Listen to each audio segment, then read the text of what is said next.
The cabin was quiet except for the low hum of the plane and my mother's shallow breathing beside me. She was pale, exhausted, and barely holding on. But all she wanted was to sit by the aisle so she could stretch her legs and breathe a little easier. That's when a woman across the row stood up, pointed at my mom, and loudly demanded we give up the seat. Her voice cut through the cabin, sharp and impatient, as if compassion had no place at 30,000 feet. I tried to explain that my mother was dying, that this flight was one of our last trips together, but the woman didn't care. She insisted the rules were on her side, that she deserved the seat more. Passengers began to stare. Some looked uncomfortable, others pretended not to notice. The tension grew heavier with every second, and my mother squeezed my hand, silently asking me not to make a scene. That's when the unexpected happened. A flight attendant quietly stepped away, and moments later, the cockpit door opened. The pilot himself walked into the aisle, his face calm but serious. The entire plane went silent. Whatever he was about to say would change everything, and no one, especially that woman, was prepared for what came next. The pilot didn't speak right away. He looked at my mother first, noticing the oxygen tube tucked under her nose and the way her hands trembled in her lap. For a brief moment, his expression softened. Then his eyes moved to the woman standing in the aisle, arms crossed, tapping her foot like she was being inconvenienced by a delay she didn't ask for. The air felt tight, like everyone was holding their breath at once. As the woman began to complain again, the pilot raised a hand, stopping her mid-sentence. He asked a few quiet questions, not just about the seat, but about my mom's condition and why this flight mattered so much to us. I explained that we were traveling to see family one last time, that doctors had warned us not to wait. The words were hard to say out loud, and my voice shook as I spoke. Around us, passengers leaned closer, listening. Some nodded with sympathy, others glanced nervously at the woman, unsure how this would end. The flight attendant stood nearby, silent but alert. The pilot's jaw tightened slightly, like he was putting pieces together in his mind. Then he turned back toward the cockpit, leaving the woman frozen in the aisle. And that's when I realized this situation was far bigger than a simple seat dispute. The woman didn't move when the pilot walked away. Instead, she let out a sharp laugh and looked around, as if expecting someone to back her up. She started talking again, louder this time, saying she paid for her ticket, that airline rules mattered more than emotions. A few passengers shifted in their seats. One man across the aisle shook his head, while a young mother pulled her child closer. Clearly uncomfortable with the growing conflict, I focused on my mom, trying to block out the noise. Her breathing grew uneven, and I could feel her hand growing colder in mine. A flight attendant knelt beside us, offering water and speaking softly, asking if my mother needed anything. That small act of kindness felt huge in the middle of all the tension. Still, I could sense the woman's eyes on us, like she was watching for a sign of weakness. Whispers spread through the cabin. Someone mentioned calling customer service, another wondered if the flight might be delayed. The word policy kept coming up, mixed with phrases like medical emergency and passenger rights. From the back of the plane, a man stood up and said this wasn't right, that some things were bigger than seat numbers. The woman snapped back at him, and the argument threatened to spiral. Meanwhile, the cockpit door stayed closed. Every second felt longer than the last, and no one knew what decision was being made on the other side of it. The woman's voice kept rising, sharper and more demanding, and it felt like the entire cabin was holding its breath. I gripped my mother's hand tighter, trying to keep her calm, but even she looked frightened now. The tension was thick, like it could snap at any moment.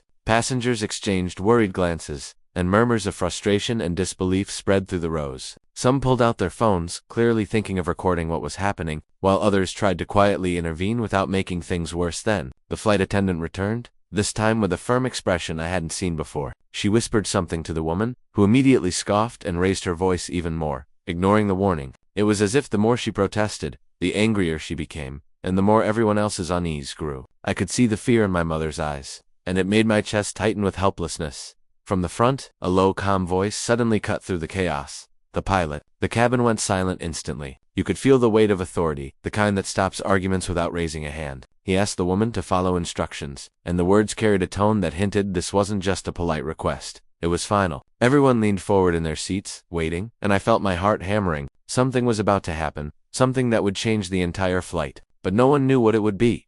Just as the woman opened her mouth to argue again, a sharp chime sounded from the cockpit, and the pilot reappeared, holding a small device in his hand. His eyes scanned the cabin, stopping briefly on her, and there was a seriousness in his expression that made even the boldest passengers shrink back. The woman froze, suddenly unsure, and I could see a flicker of fear cross her face. "Ma'am," the pilot said calmly but firmly, "you are in violation of multiple safety and conduct policies. You will need to follow my instructions immediately." The words were simple, but the weight behind them made the entire plane hold its breath. Whispers broke out again, passengers murmuring about fines, about bans, about rules they hadn't even heard of. Then the pilot added something unexpected. Security will meet us on the ground. Any further disruptions will have serious consequences.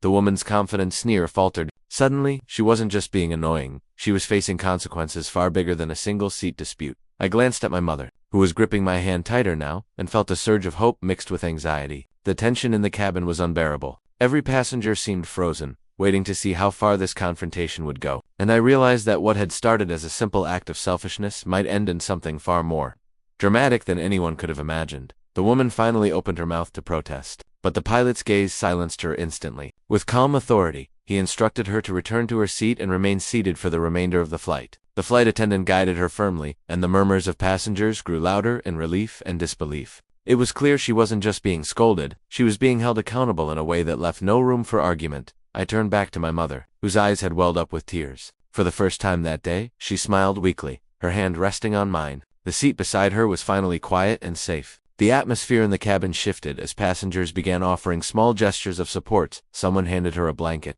Another offered a bottle of water. The tension that had been suffocating just moments ago began to lift, replaced with a sense of quiet solidarity. But just as I thought it was over, the pilot leaned down slightly and whispered something to the flight attendant, who immediately signaled for the woman to stand. The woman's face went pale, realizing she wasn't simply being reprimanded, she was being permanently banned from the airline. Gasps filled the cabin, and even my mother let out a soft laugh through tears. The moment was triumphant, but the final twist left everyone stunned.